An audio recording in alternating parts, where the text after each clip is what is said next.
warahmatullahi wabarakatuh. Selamat pagi semua adik-adik. Masih sehat kan? Karena kalau menjawab selamat pagi. Sudah sarapan semua? Sudah.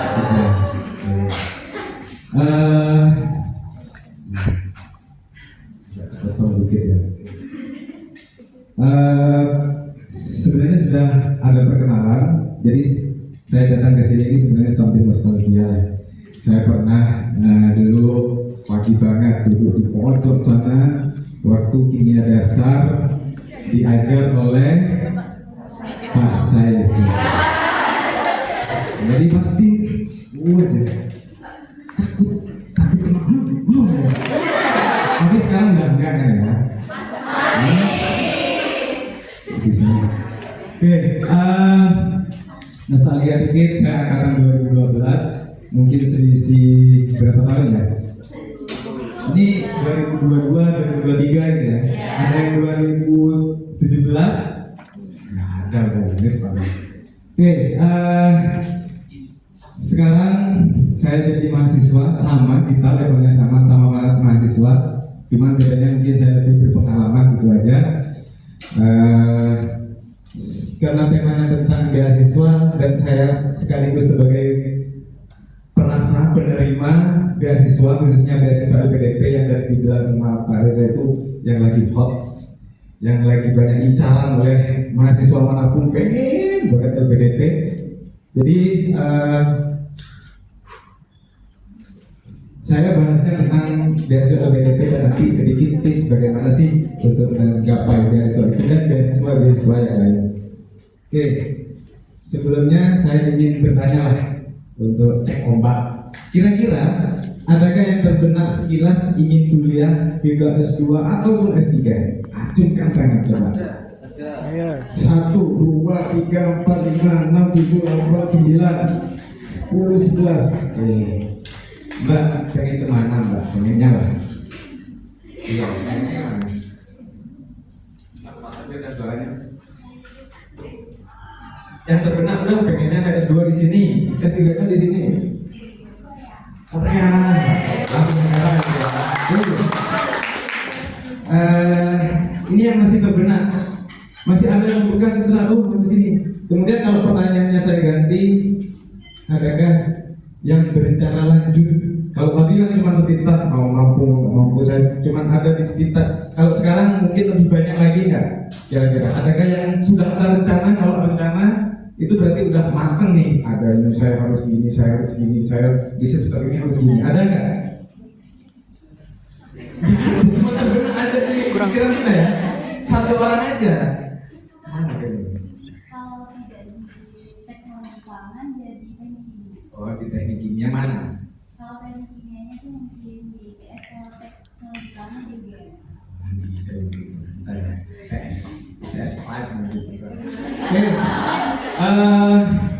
sebelumnya saya coba ingin mengenalkan tentang beasiswa LPDP sesuai misinya menjadi lembaga pengelola dana bertaraf internasional guna menyiapkan SDM Indonesia yang berdaya saing global serta turut mendorong inovasi bagi terwujudnya Indonesia sejahtera, demokratis dan berkeadilan. Jadi sesuai dengan visinya supaya nanti jadi lembaga internasional menyiapkan SDM Indonesia yang unggul yang bisa membuat Indonesia lebih maju lagi. Itu visinya. Visinya banyak akhirnya menjamin keberlangsungan pendanaan. Jadi ketika ada misi maka visinya nanti kalau kamu mau sekolah ini saya bayarin, kalau mau kamu ini saya bayarin semuanya.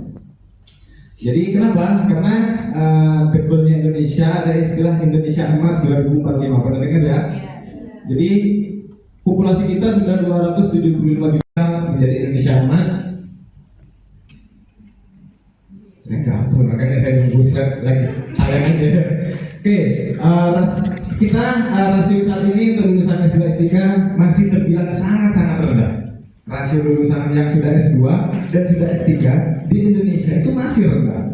Kalau kita lihat di sini rasio master terhadap populasi seluruh negara, seluruh rakyat yang ada di Indonesia ini 0,45%. Negara maju ini sudah 8, kita 1% nggak ada, 0,5 setengah. Kira-kira untuk menjadi negara maju ini butuh besar. Ya. Nah, negara Benelux seperti apa? Malaysia ini sudah 2%-an.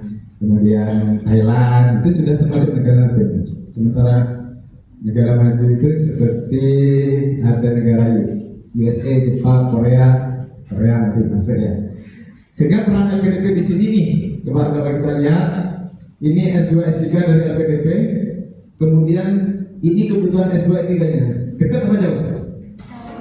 Wow, artinya apa?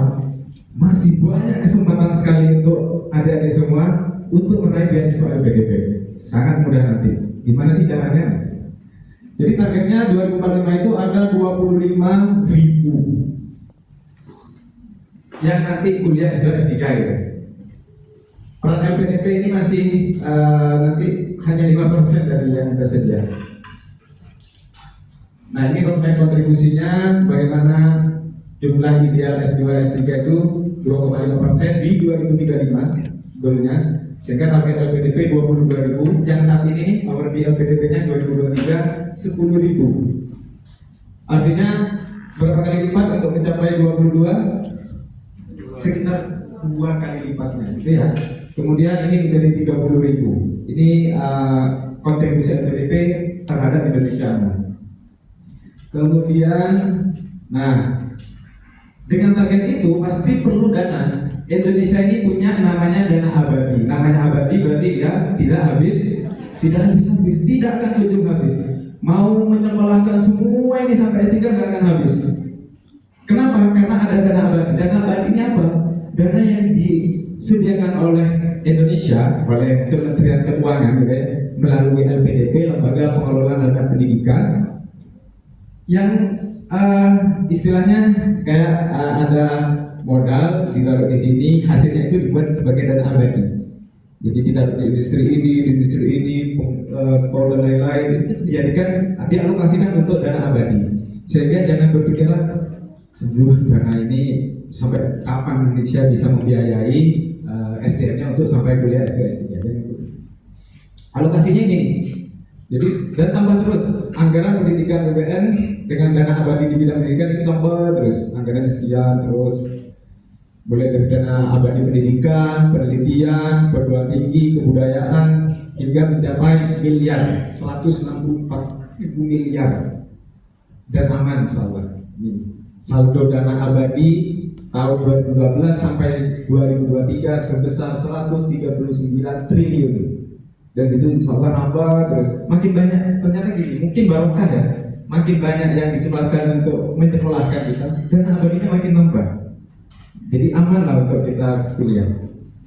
Kemudian jumlah penerimanya juga bertambah dari 2013-2019 sampai 2023. Mulai dari yang di bawah nama LPDP langsung, kemudian Kemendikbudristek, kemudian ada Kemenak, karena nanti kerjasama dengan kementerian yang lain. Kemudian untuk mencapai Indonesia bersatu dan maju semuanya, mulai dari tahun ini harus mulai dari SDM kita yang paling menyokong untuk kita meroket menjadi negara emas, Indonesia emas. Kemudian ini sedikit tentang LPDP dulu. Ini ada biasanya kayak gini nih, ada yang getar nggak sih?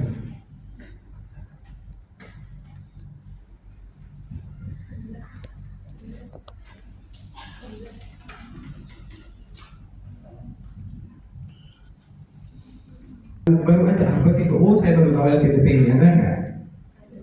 Ada, pasti ada, pasti. Saya dulu nggak tahu apa-apa. Masuk sini nggak tahu. Jangankan apa, mau masuk kuliah jurusan-jurusan itu nggak tahu. Ternyata ada jurusan kehutanan, jurusan dokter. Saya tahunya cuma ya matematika, fisika, kimia, biologi, bahasa Inggris yang ada di SMA. Saya tahunya itu. Nggak tahu ternyata macam teknologi, apa agribisnis, nggak tahu. Ya mungkin beda ya, kalau saya yang dari desa banget, pelosok. Asal saya dari Sumeneb, dari Madura, jadi kuliah sekolah SD di desa, kemudian SMP agak di kota dikit, kemudian SMA agak di kotanya, di kota saya sendiri yang memang pelosok sih masih. beda dengan Jember, mungkin Lumajang dan Banyuwangi tentang saya tahu karena mayoritas di sini pasti kalau nggak Jember, Banyuwangi. Ada yang paling jauh nggak di sini coba? Kalimantan mungkin. S3 itu ada syaratnya untuk bisa jadi rujukan dari LPDP. Jadi dulu masih ada di FKIP kalau akreditasi kampusnya A, kemudian prodinya magisternya A, baru bisa LPDP. Silakan mau masuk di sini. Cuman kalau nggak nyampe ke sana maka LPDP nggak akan bisa membiayai itu. Jadi ya kalau mau kuliah di sini beasiswanya macam-macam. Di sini ada beasiswa pasca sarjana, termasuk saya penerima beasiswa pasca sarjana Universitas Jember. Jadi saya kuliah di UNER di sini bukan beasiswa LPDP karena nggak bisa di cover oleh LPDP. Waktu itu LPDP juga nggak buka. Jadi saya kuliahnya menggunakan beasiswa pasca sarjana. Atau sekarang masih ada atau enggak? Jadi beasiswa dari UNER sendiri dipilih, disaring, dites, oh ini betul boleh kuliah, dibiayai, betul SPP dan lain-lain. Kemudian, nah ini 12 lah, saya masuk di sini.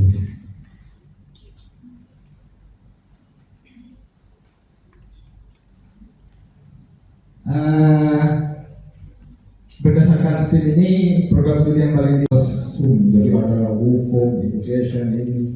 Sementara yang kayak science kita kan ada di sini nih, misalkan mana? Natural science kan MIPA gitu ya.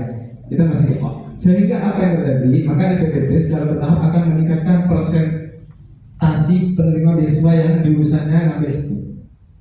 Artinya ini kesempatan emas bagi kita yang berada di termasuk natural science. Mau nggak mungkin kan? Ya bukan nggak mungkin juga. Kalau kita berasal dari STIM kemudian S2-nya pengen di kewirausahaan, nggak masalah juga sebenarnya.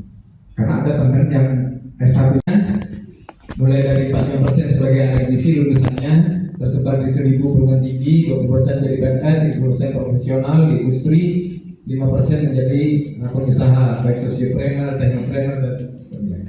Ini sebaran alumni lah, status penerima. Dan beasiswa LPDP ini macam-macam, nggak hanya ya udah satu grup enggak. Jadi ada namanya beasiswa afirmasi, untuk ada beasiswa putra putri Papua, beasiswa daerah afirmasi, beasiswa prasejahtera, beasiswa penyandang disabilitas. Ini termasuk dalam beasiswa afirmasi. Nanti saya bahas apa sih afirmasi ini, keuntungannya apa. Kemudian ada beasiswa targeted, biasanya untuk PNS, TNI, Polri aja. Kemudian targeted banyak, ada dokter spesialis, praktisi, ada ulama, ada BRIN, nah di sini BRIN ya. Kemudian ada penguatan sektor industri, beasiswa kewirausahaan, dan 7 beasiswa prioritas sama aja nanti.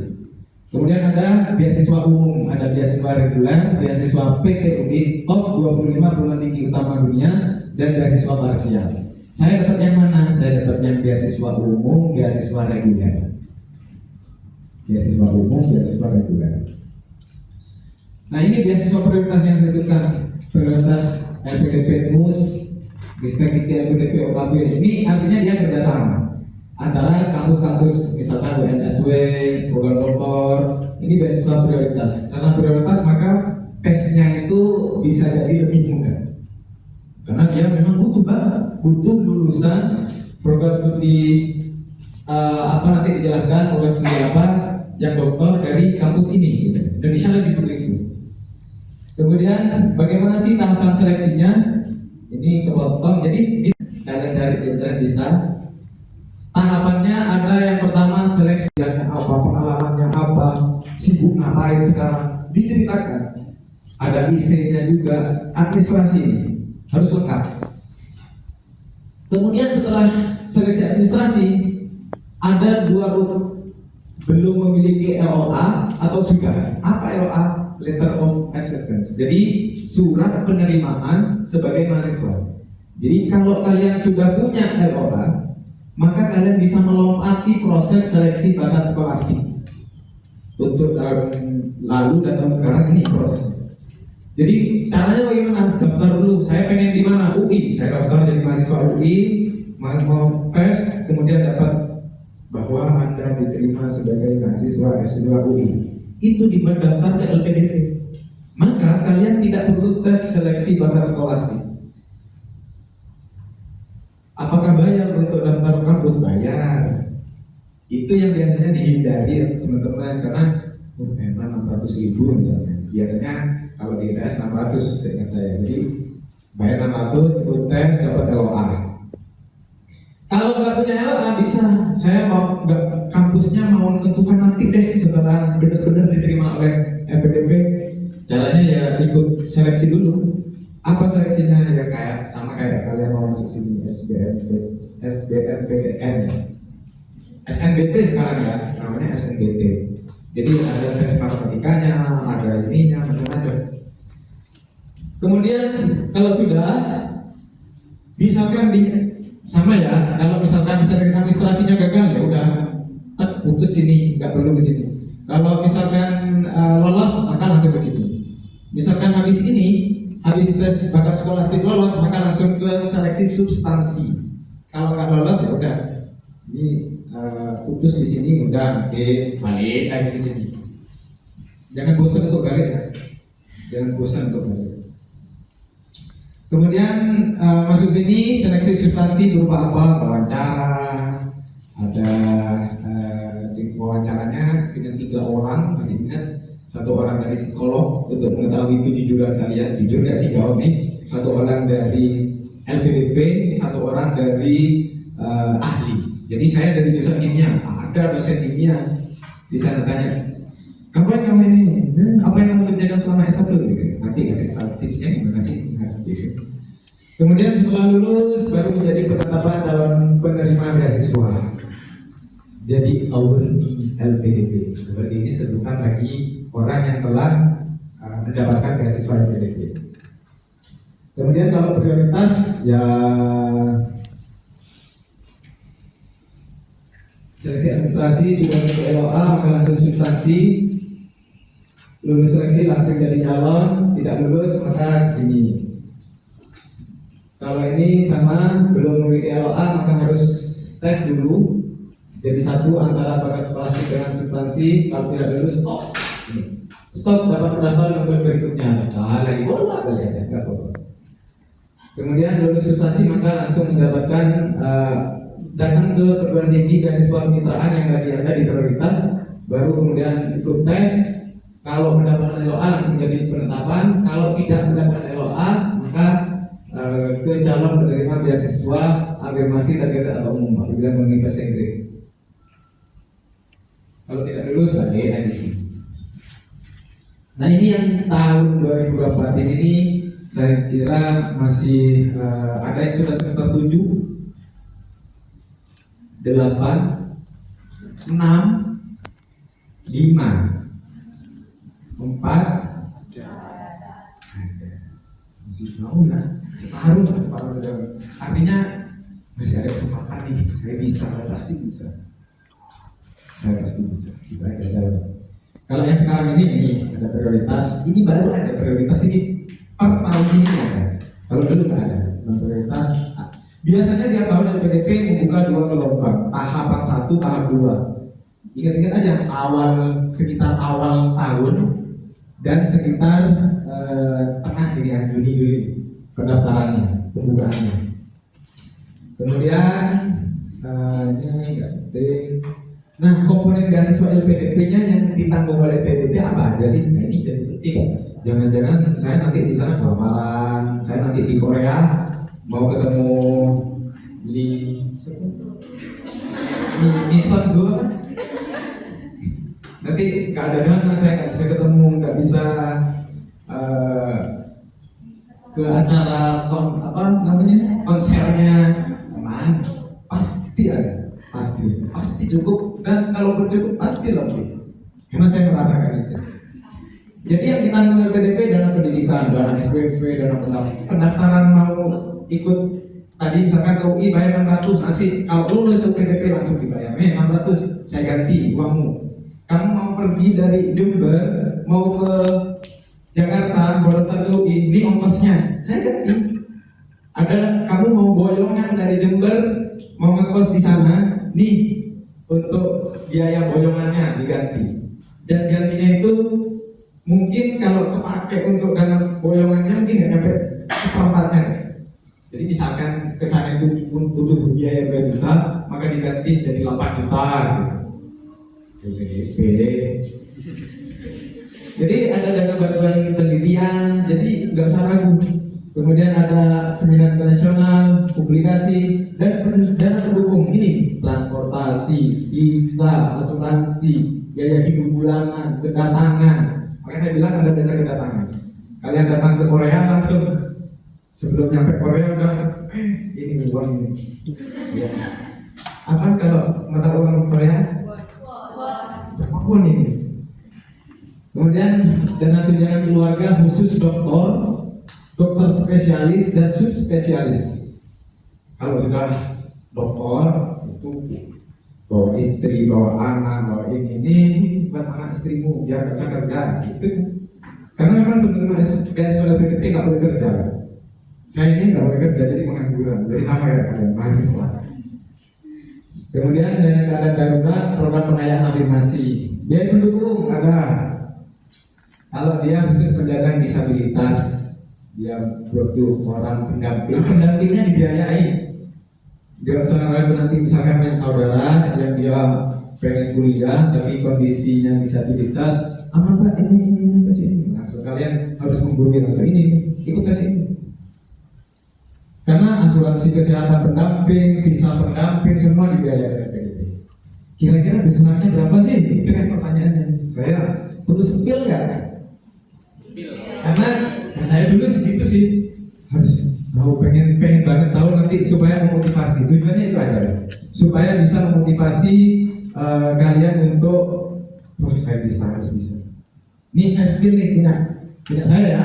Jadi Agus Budi Pratama ini komponen beasiswa LPDP-nya Doktor Ilmu Kimia, dana pendaftaran detailnya @kos. Artinya ya udah sesuai dengan kampusnya. Kalau di ITS biayanya sekian ya sekian, kalau di Korea biayanya sekian ya sekian.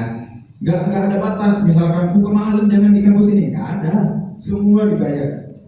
Pasti beda dong antara ITS sama Korea misalkan apa beda. Kemudian dana SPP-nya juga beda. Dana tunjangan buku dapatnya 10 juta per tahun. Jadi kalau kuliahnya 2 tahun, per tahunnya dapat 10 juta. Buat apa? Buat tunjangan buku. Buat dibeli buku? Enggak. Ngapain? Saya nggak beli buku. Ngapain? Di internet ada, di ini ada, cari di internet sekarang buku elektronik. Jadi buat apa? Ya simpenan aja dari saving. Siapa tahu mau tesis atau disertasi 150 juta. Kalau saya cukup sih. Lebih sih, nggak cukup lebih sih. Kemudian ada dana bantuan seminar internasional 15 juta. Saya pengen seminar di Korea. Udah berangkat sana tak biayai. Saya kemarin ke Malaysia. Dibiayai. Mulai dari berangkat, kemudian di hotel, gitu kan, 2 hari di sana. Bisa ke Jepang, gitu kan. Kapan tak dibiayai. Dana bantuan publikasi jurnal. Kalian pasti sudah mengenal tentang jurnal nasional terakreditasi, Sinta 1, Sinta 2, jurnal internasional 25 juta. Kemudian kalau dana pendukungnya kayak saya hidup di Surabaya pasti dong perlu makan, perlu tempat tinggal, perlu ini 5 juta per bulan. Aman kan? Aman nggak? Jadi tinggal di Surabaya, di Jakarta sama sih 5 juta juga per bulan. Dan dibayarkannya per 3 bulan. Berarti per 3 bulan berapa? 15 juta. Jadi saya per 3 bulan langsung dapat notif. Brimo. Oh, 15 juta gitu ya. Kemudian dana transportasi @kos terserah. Misalkan dari Jember ke ini sekian, dari ini ke sini, tapi biayanya dana transportasi ini nanti melampirkan biasanya kalau naik pesawat. Kalau cuma naik bus, nah ini kan diganti. Jadi maksudnya bagi yang luar negeri, misalkan ke Korea, transportnya butuh sekian, dia diganti. Tapi kalau dalam negeri enggak. Tapi santai, ada namanya dana kedatangan. Dana kedatangan ini 250 mana sih? Bukan, ini dana tunjangan keluarga. Dana kedatangannya 10 juta. Jadi saya kemarin dari Jember menuju Surabaya dikasih 10 juta. Cukup nggak buat boyong? Lebih. Terus sisanya buat apa? Ada DP Menteri. Oke.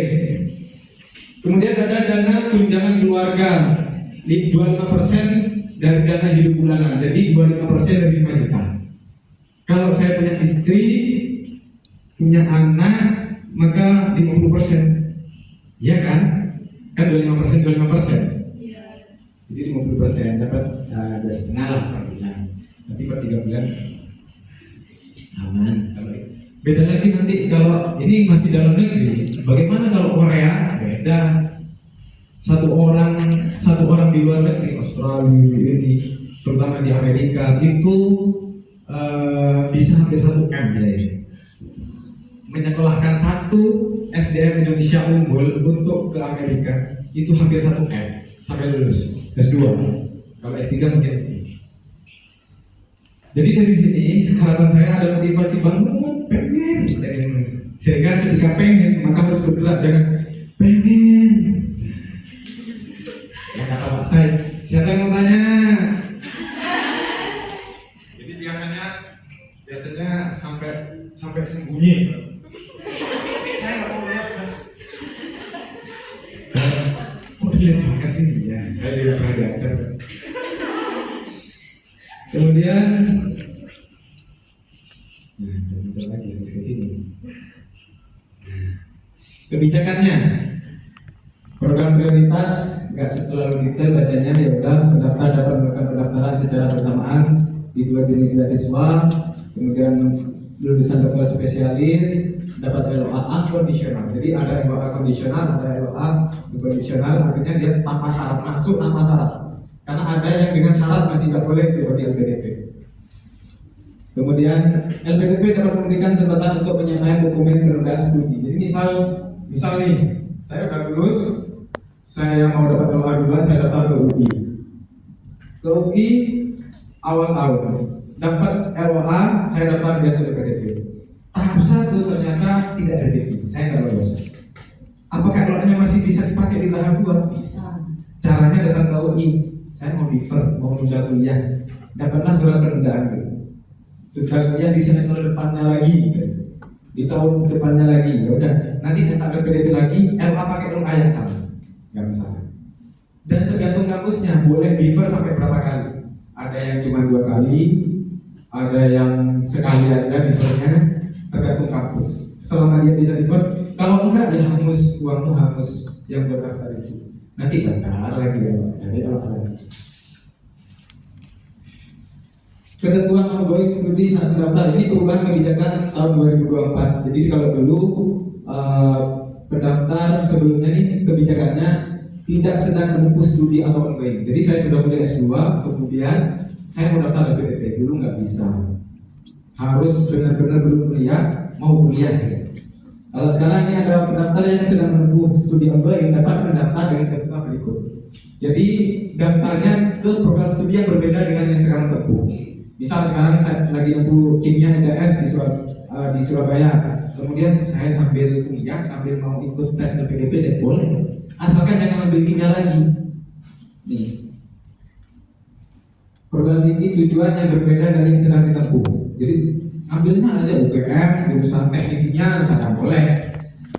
Pendaftar yang lulus seleksi wajib membuat surat pengunduran diri yang diberikan kepada perguruan tinggi. Jadi harus membuat surat pengunduran diri dari ITS. Biasanya setelah diterima. Setelah diumumkan lulus seleksi. Kalau belum jangan, nanti keburu dikeluarin nggak lulus. Lagi. Pendaftar berstatus PNS. Nah, kita skip dulu karena saya kira belum ada PNS di sini. Beasiswa afirmasi. Nah, ini yang penting. Karena ini ada yang bisa kalian ambil. Beasiswa afirmasi ini kalau putra putri Papua, insya Allah ada nggak di sini dari Papua? Nggak ada ya. Jadi syaratnya harus dari Papua benar. Kenapa dia diprioritaskan? Karena syarat bahasa tidak dipersyaratkan, syarat IPK tidak dipersyaratkan. Anggap saja langsung lolos. Yang penting ada anak putri-putri, putra-putri Papua yang ingin kuliah, LPDP mempersilahkan langsung. Tapi ada seleksinya juga, seleksi. Cuman kan aman lah ya, ada syarat ini, syarat itu, syarat ini. Kemudian ini nanti bisa dibaca. Kemudian beasiswa daerah afirmasi. Daerah afirmasi ini harus syaratnya bertempat tinggal di daerah afirmasi. Telah menangkan pendidikan semuanya SD, SMP, SMA harus itu. Karena ada kasus dulu yang begitu, dia aslinya sebenarnya Jawa, cuman supaya dapat ini dia berpindah status ke daerah yang afirmasi. Tidak boleh. Syaratnya ini, kalau magister S2 dalam negeri tujuannya 400, bisa lah, bisa dijangkau. Dan kalau luar negeri 500, dokter sekian, ini sekian. Syarat IPK-nya 2,5, 3,6, bisa lah. Semua saya yakin ini udah IPK tinggi. Ya, IPK 4 loh. Di sini IP 4 mudah nggak sih? Serius? Saya kok dulu 3 ya. Kemudian mana aja sih daerah tertinggal yang dimaksud? Jadi ada 62 kabupaten dan 15 provinsi ditambah dari seluruh kabupaten dan 5 provinsi yang Indonesia Timur. Jadi jangan harap Jawa masuk sebagai daerah afirmasi. Kalau dulu ada masih, kalau nggak salah situ Bondo masih dulu. Sekarang udah nggak ada. Semuanya ini Lampung, Sumatera Barat. Sumatera yang mana yang Sumatera? Yang dari Sumatera tadi mana? Sumatera mana? Sumatera Utara. Kabupaten mana? Nggak masuk yang gitu. Oh nggak masuk. Ya tidak bisa.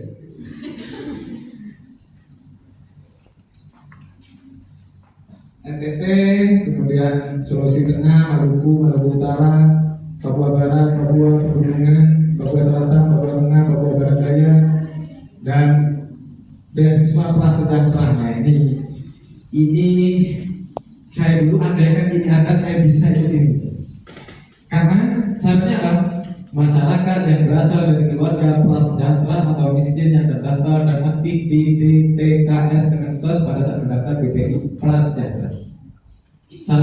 Syaratnya hanya salah satu anggota yang ada di KK ini menerima ini nih, PKH atau BNPT atau PDI. Kalau saya kebetulan penerima ini, maksudnya ibu.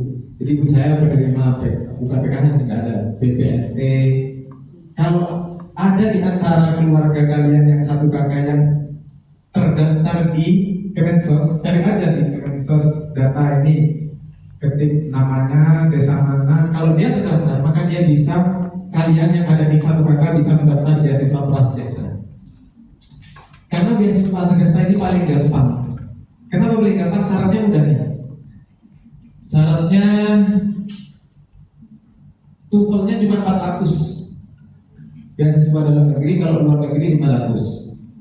Dan nggak bisa untuk doktor. Makanya saya mau sebenarnya mau ini. Kok nggak ada doktor, nggak boleh, berarti nggak bisa. Bisanya cuma S2. Bagi kalian yang lulus S1 nggak bisa ini S2. Kalau kalian ada anggota keluarganya ini, jangan susah-susah milih yang reguler. Milih yang ini aja, prasejahtera. Ini akan lebih mudah. Seleksinya sama, cuman pengalaman ini lebih mudah karena mau program nanti satu keluarga adalah yang memutus tali rantai kemiskinan. Jadi tujuannya itu. Kemudian ada penyandang disabilitas, nanti dikasih tahu kerabat, rekan, bu, mbak atau apa yang lagi yang apa ya termasuk penyandang disabilitas maupun yang ada. Syaratnya juga gampang, 400-500. Karena afirmasi ini dapat pembekalan nanti. Bahasa Inggrisnya nggak perlu bagus-bagus, karena nanti ada namanya pengayaan bahasa. Kemudian pembekalan afirmasi PA ini khusus nanti ditempatkan di hotel di mana dia diajari tentang ini, tentang ini. Gitu ya. Kemudian beasiswa targeted ini nggak terlalu ini, PNS dan Polri juga bisa daftar. Silakan kasih tahu ayahnya, ibunya yang lagi PNS, kemudian siapa tahu kan, boleh daftar LPDP beasiswa kewirausahaan untuk pengusaha, orang yang mau memulai usaha, bagi yang ingin kontribusi dalam bidang kewirausahaan boleh juga ini. Yang penting ada syaratnya menjadi usaha atau orang yang bergerak di bidang, jadi harus punya usaha dulu. Kemudian format surat pernyataan komitmen beasiswa kewirausahaan dia ada sendiri, berkomitmen untuk belajar sebaiknya entrepreneur gini-gini. Kemudian ada beasiswa pendidikan kader ulama, mungkin dari ulama ayahnya ulama, kiai besar yang lanjut kuliah, dan syaratnya cuma 450. Kemudian beasiswa BRIN, beasiswa dokter untuk talenta BRIN. Ini dokter jalur fast track, dokter biasa 3,25. Ini biasanya lulus ini langsung ke BRIN, langsung diambil BRIN. Ini dokter spesialis. Ini syarat-syaratnya: dokter spesialis, dokter subspesialis.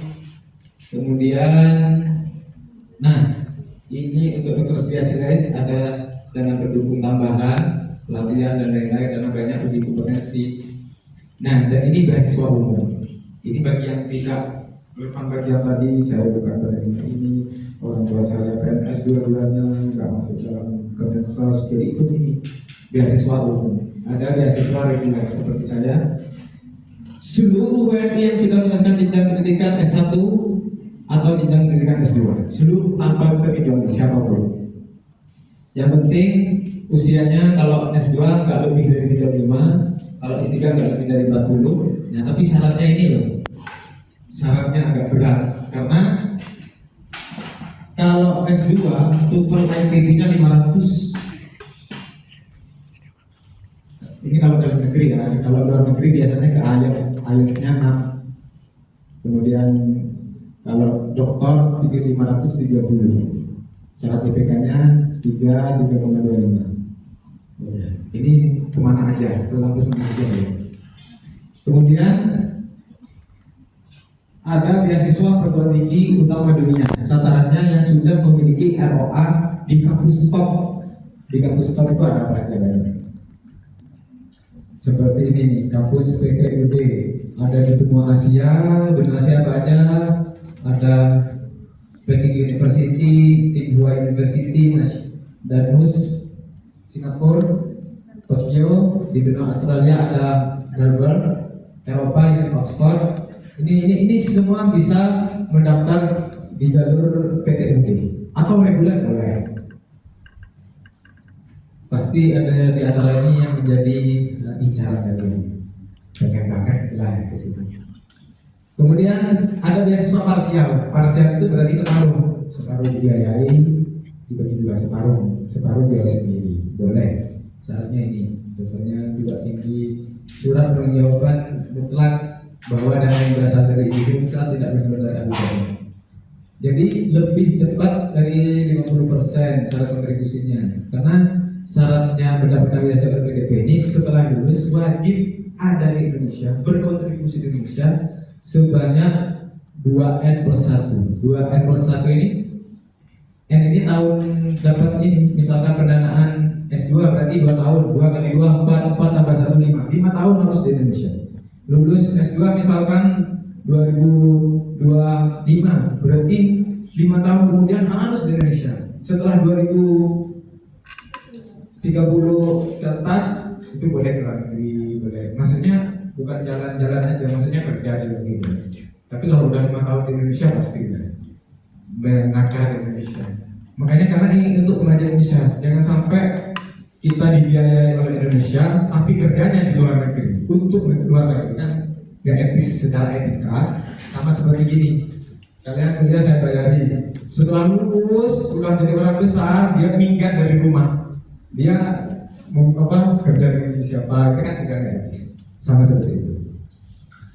Nah, beasiswa bergengsi lainnya banyak sebenarnya, tidak hanya LPDP.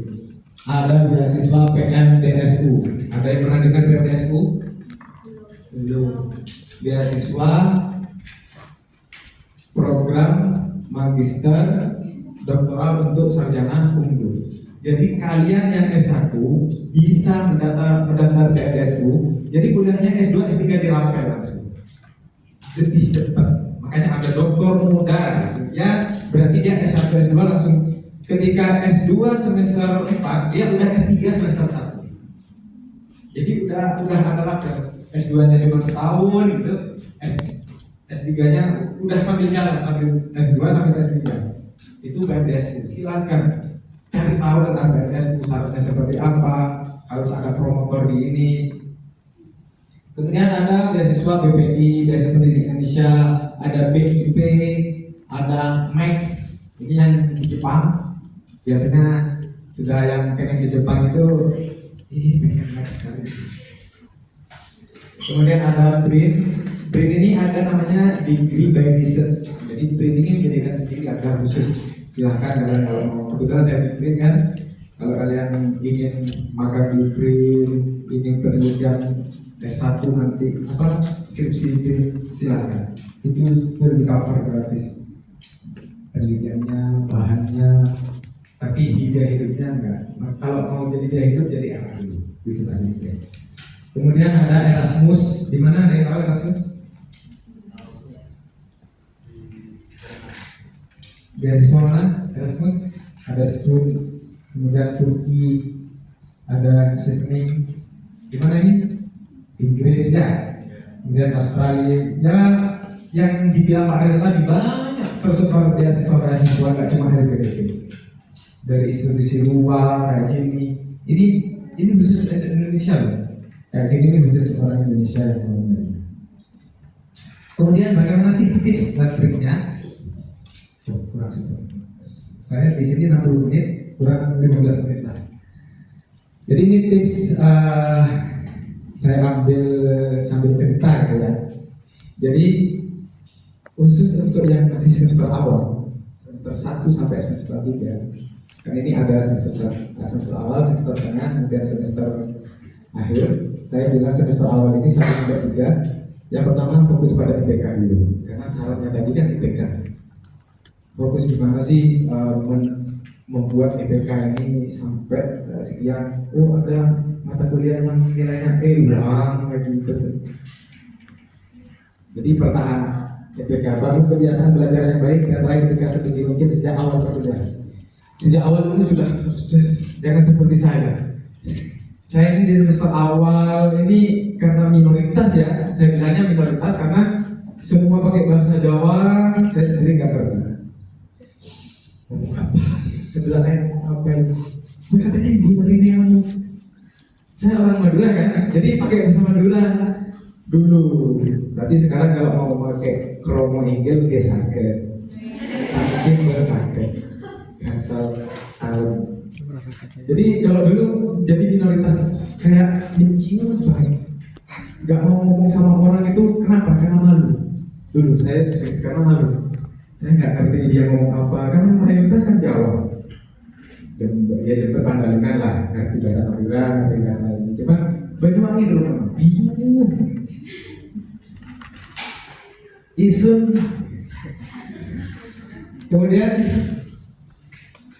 ikut kegiatan mahasiswa kayak gini. Apa sih tujuannya? Ya untuk membuat diri terampil, mengasah skill ngomong, skill menghadapi orang, biar gak aja. Skill bagaimana nanti, karena ada namanya yang diperlukan ketika wawancara itu skill. Jangan-jangan sekarang kegiatannya kayak jadi harus berlatih diri untuk berkomunikasi dengan baik sama orang. Tatap semua orang harus berani.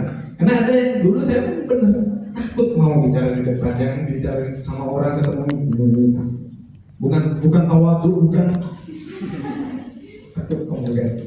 Nah itu bisa di skill mulai dari aktif organisasi, tapi harus diimbangi, jangan karena ada dulu yang full organisasi, ketika kuliah tidur nggak ada, dia nggak kuliah gitu, karena sampai malam organisasinya dia full organisasi. Dulu ya dari pelosok, nggak ada ngomong bahasa Inggris, nggak ada apa. Kemudian ya SD kalaupun ada I love you gitu. Di SMP, SMA ya gitulah. nggak seberapa. Nah makanya dari sekarang ini ya try to speak with your friend, coba ngomongnya basa-basi. Dengan cara itu maka memori untuk menghafal gambarnya, menghafal ini, oke. Dan sekarang ya, ini karena ini jadi syarat. Kalau ini nggak memenuhi maka nggak bisa, karena bahasa Inggris adalah bahasa internasional. Kemudian gali minat bakat, temukan apa yang disukai dari sekarang, apa sih saya pengen di sini. Jadi sekarang sudah mulai ini, saya pengen nanti di jurusan ini ya, jadi gini. Kemudian mulai membangun jaringan, jadi kenali alumni LPDP, tanya-tanya gimana sih ininya, mulai dari sekarang, mulai dari semester awal. Supaya apa? Supaya nanti menginspirasi. Jadi pulang dari sini nih, aku mau daftar mas, harus sudah nulis anggaran ini, mau belajar bahasa Inggris dari sini, ikut tracker manual, ada banyak tersebar sekarang. Mau kalian buka Google, kalian ini tes TOEFL ini latihan gitu, sekolah langsung keluar, silakan. Mau dia bukan IDP yang berbayar, ya ikut aja dulu sebagai asas skill di sini. Nanti, saya lemah di bidang ini, saya pelajari ini. Dari sekarang karena belajar bahasa Inggris itu benar-benar nggak gampang. Maksudnya nggak butuh waktu. Nanti akhir semester 8 saya mau kebut, semester 7 saya mau kebut, belajar 1 bulan selesai. Ya mudah-mudahan aja bisa. Mudah-mudahan bisa. Kalau semester tengah, 4 ke 6 ya pertahankan di tingkat tinggi itu, kemudian tingkatkan prestasi non akademik seperti ikut lomba.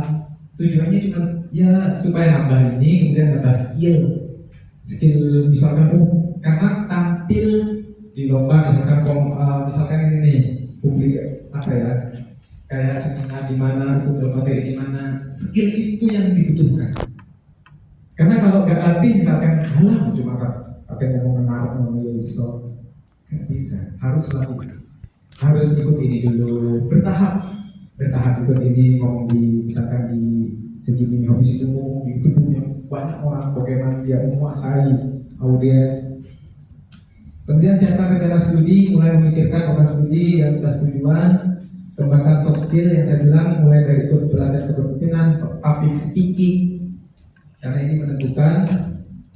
Kalau dulu itu ada namanya tesnya itu selain wawancara ada FGD, Focus Group Discussion. Jadi kalian ada 5 orang yang kalian nggak kenal, ini tujuan mana, ini mau ke kampus mana, disuruh diskusi, dikasih tema ini. Kalau kalian udah nggak aktif di bidang diskusi, di bidang ini, bisa diam aja. Tapi kalau aktif, baik menurut saya kan bisa ngomong itu ada penilaiannya. Nanti yang nilai itu ini aktif, kayaknya tahu. Sebenarnya saya yakin kalian tahu, cuman mau nyampaikan aja.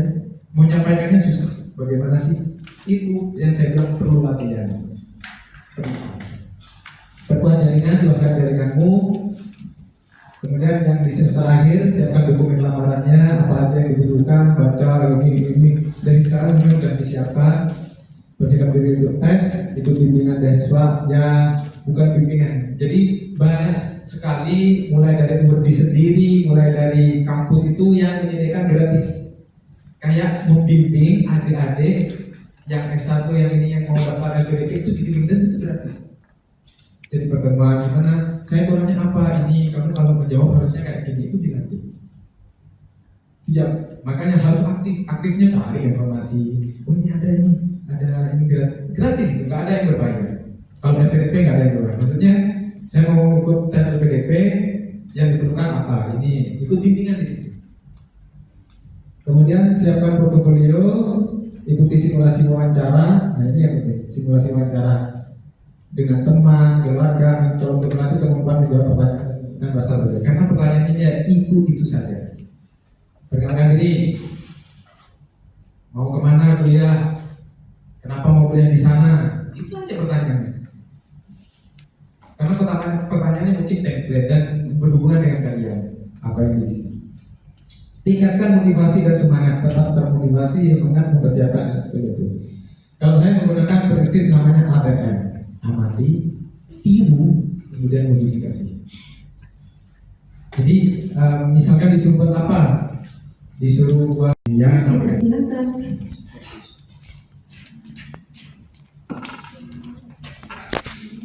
Saya Boris Pamungkas. Di sini Mas, saya manggilnya Mas aja deh. Di sini Mas, saya ada dua pertanyaan. Yang pertama itu, Masnya kan daftar LPDP itu kan nggak sekali ya, jadi kan 3 kali ya. Jadi kan ada waktu apa itu namanya, ada jeda untuk mendaftar LPDP di tahun berikutnya. Nah, selama jeda itu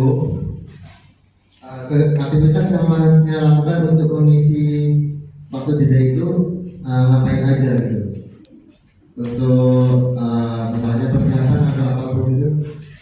Kemudian yang kedua itu ini kan LPDP itu kan membiayai kita buat sekolah, buat kuliah S1, S2, S3 dan seterusnya gitu ya. Sedangkan saat ini itu kan selain kita juga unggul di akademik, kita kan juga apa ya, untuk di dunia kerja kan kita juga butuh yang namanya pengalaman kerja gitu ya. Nah, jadi menurut pendapat Mas itu gimana tentang antara kuliah setinggi mungkin dengan pengalaman kerja yang kita butuhkan di dunia kerja? Oke, sekian, terima kasih. Silakan. Jadi Mas siapa? Mas Bagus. Semester berapa sekarang? 2. Semester 2. Di sini ya, punya sini. Jadi saya mencoba hingga 3 kali. Dari yang pertama itu 2017 mau S2. Kemudian karena sertifikat bahasa Inggris nggak mutu. Kemudian setelah itu tidak buka, akhirnya daripada mengulur banyak waktu, akhirnya saya lanjut kuliah di sini di UNED waktu itu. Jadi 2017 saya gagal, kemudian mau daftar lagi itu kalau nggak salah dunia 1 tahun lagi atau ini lagi, kan ada kesempatan tawaran untuk kuliah di sini, lanjut kuliah dengan beasiswa juga, ya udah daripada lama itu akhirnya saya kuliah di sini. Ketika waktu nunggu itu apa sih yang kegiatannya yang pasti jangan nganggur, intinya harus berbanyak aktivitas. Kalau saya dulu bisa ngajar, saya kebetulan tentor di beberapa, mungkin ada sampingan partner lain. Tentor ini kan kebetulan saya ngajar di bimbel dan saya mendirikan bimbel dulu. Jadi saya mendirikan bimbingan belajar namanya Lantanida LLP, Lantanida Lembaga Privat. Jadi sampai ada webnya, ya rata-rata ya mahasiswa, ada mahasiswa UNED, ada mahasiswa UNMO, ada ini hampir 50 orang tentor yang ngajar di sebisa mungkin untuk bermanfaat bagi orang lain dengan cara ngajar sambil dapat uang, sambil dapat skill. Setelah itu S2 di sini sambil ngajar juga, sambil bimbel. Kemudian lulus S2, saya ngajar di SMA. Sambil nunggu pembukaan itu saya daftar di SMA di Jember, SMA Pakusari. Saya dikontrak di sana, ngajar ya dapat seragam, dapat ini kayak guru biasa. Nah, saya udah punya pengalaman ngerjakan yang periode sebelumnya. Soalnya kayak gini. Jadi akhirnya ya gampang. Maksudnya gampang yang dimaksud itu sudah ada rangkaian soal di sini nih. Saya cari di internet soal SBK ini. Ya soalnya dari sana dia biayanya di tes TOEFL, karena TOEFL lumayan loh, 600 mungkin sekarang. Atau dulu 500-600 buat tes TOEFL. Kalau nggak nyampe, ya uang itu nggak kembali. Karena ada misalkan tadi syaratnya 400, misalkan nilai kita 370, nggak nyampe nih, ya uangnya hangus, itu nggak bisa dipakai. Kecuali nekat seperti saya menilai saya nggak nyampe, saya tetap daftar, ya nggak lolos kita. Makanya sebelum daftar, sebelum ikut tes yang beneran, tes silahkan ikut dulu tryout-nya, banyak tryout di YouTube. Kemudian pertanyaan yang kedua tentang, memang ada sih industri yang dari S2, S3, banyak juga yang dari itu. Tapi kalau ke industri biasanya ada hubungannya dengan gaji. Mereka kebutuhan industri itu apa sih? Kamu kerja di industri cuma disuruh, saya mau rekrut S2 apa S1? Kalau kerjaannya cuma gini gitu, artinya kerjaan ini nggak membutuhkan anak S2, anak S1 pun bisa gitu. Sehingga kalau saya ngambil anak S2, maka gajinya kan nggak mungkin sama-samakan dengan anak S1. Maka itu yang kita jatuh masih ada bintang misalnya. Kalau kita udah cita-cita setinggi atap, jatuh itu bawah banget. Cita-cita ini jadi polisi, katanya jadi di bawah polisi. Kita mau jadi profesor, paling enggak nanti jatuhnya jadi dokter, itu kan di bawahnya kan. Oke, mungkin singkat jawab, silakan yang lain. Permisi Pak, izin tanya terkait dengan apa namanya karena tadi LPDP harusnya di saya juga di website yang sudah dikasih ini.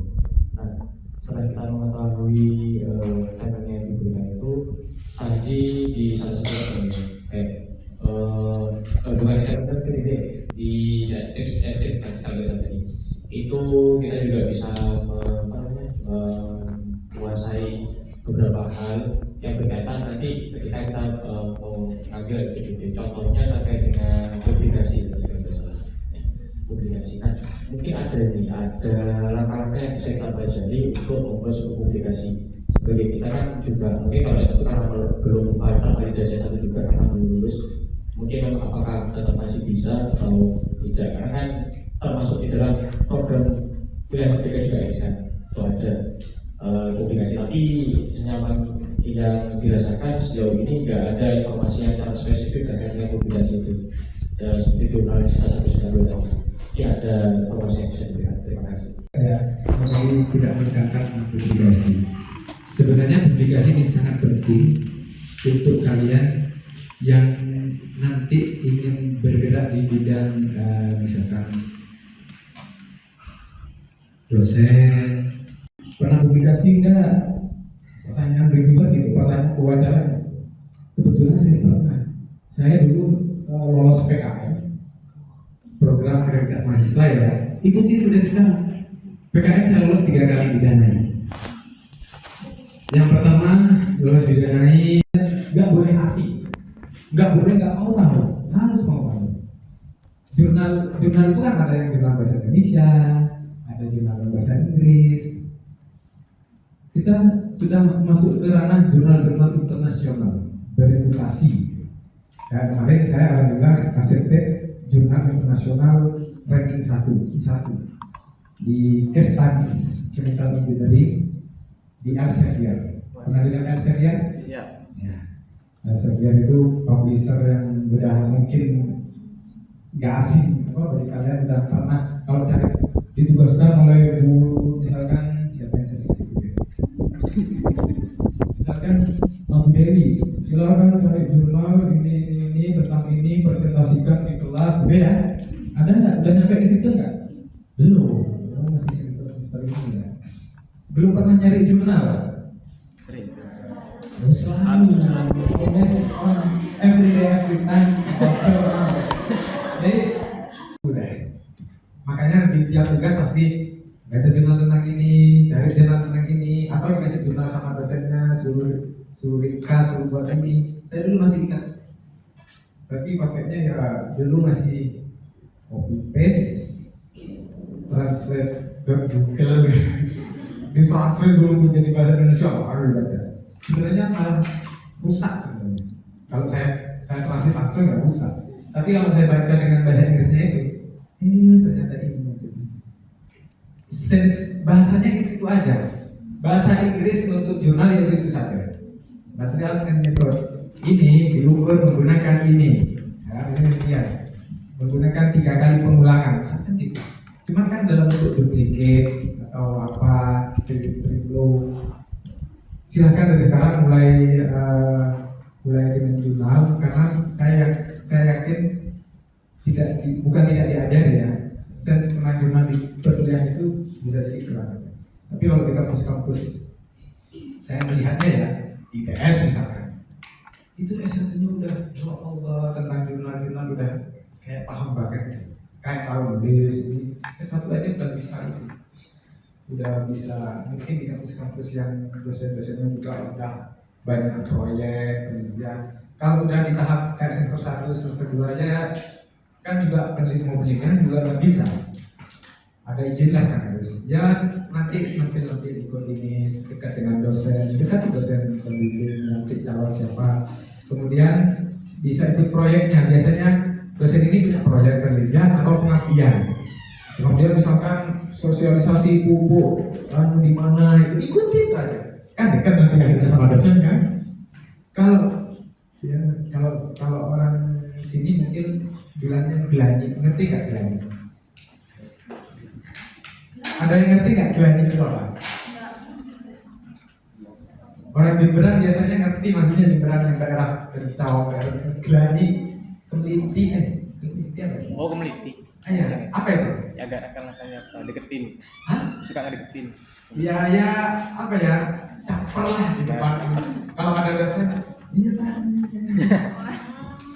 Jadi apa ya? Ya tapi dengan soft, jangan terlalu ini. Seakan-akan ngambil hatinya dosen. Silakan dari sekarang, pinter-pinter ngambil hatinya dosen. Nah saya pasti pernah dengar Bapak Tuhan. Iya.